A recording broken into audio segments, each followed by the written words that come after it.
Shalom Bapak Ibu Saudara. Dalam perjalanan iman kita, seringkali kita menemukan diri kita dalam kelemahan, tidak mengetahui bagaimana seharusnya kita berdoa. Namun saudara, seperti yang dinyatakan dalam Roma 8 ayat 26, demikian bunyi firman Tuhan, demikian juga Roh membantu kita dalam kelemahan kita, sebab kita tidak tahu bagaimana sebenarnya harus berdoa.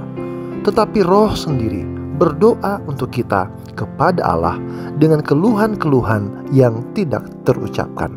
Saudaraku, ini adalah pengingat bahwa bahkan dalam kelemahan kita, Roh Kudus turut bekerja mengangkat doa-doa kita kepada Allah dengan cara yang tidak bisa kita ucapkan. Saudara, ketika kita mengaitkan hal ini dengan sukacita dalam hidup kita, kita menyadari bahwa seringkali kita kesulitan untuk bersyukur dan bersukacita di tengah pergumulan. Kita mungkin merasa sulit melihat kasih setia dan pemeliharaan Tuhan. Namun saudara, ketika kita menyerahkan hati, pikiran, dan hidup kita kepada Tuhan, Dia akan menanamkan sukacita dalam hati kita.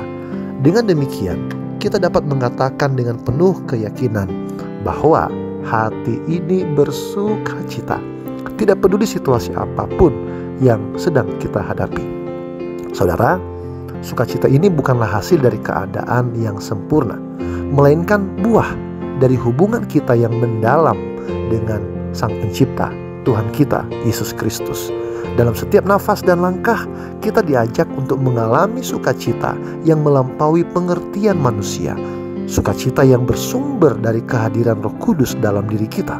Ini adalah sukacita yang tidak bergantung pada situasi, melainkan pada janji dan kebaikan Tuhan yang tak pernah berubah. Karena itu saudaraku, mari kita berjalan dalam pengharapan ini, mengenal lebih dalam lagi kasih dan pemeliharaan Tuhan yang sempurna. Biarlah Roh Kudus yang memimpin setiap doa kita, sehingga meskipun kita tidak tahu bagaimana harus berdoa, kita memiliki keyakinan bahwa Roh Kudus turut serta berdoa untuk kita. Dengan demikian, kita dapat hidup dalam sukacita yang sejati. Sukacita yang ditanamkan oleh Tuhan dalam hati kita, yang memampukan kita untuk menghadapi setiap tantangan dengan hati yang bersukacita. Tuhan Yesus memberkati. Shalom.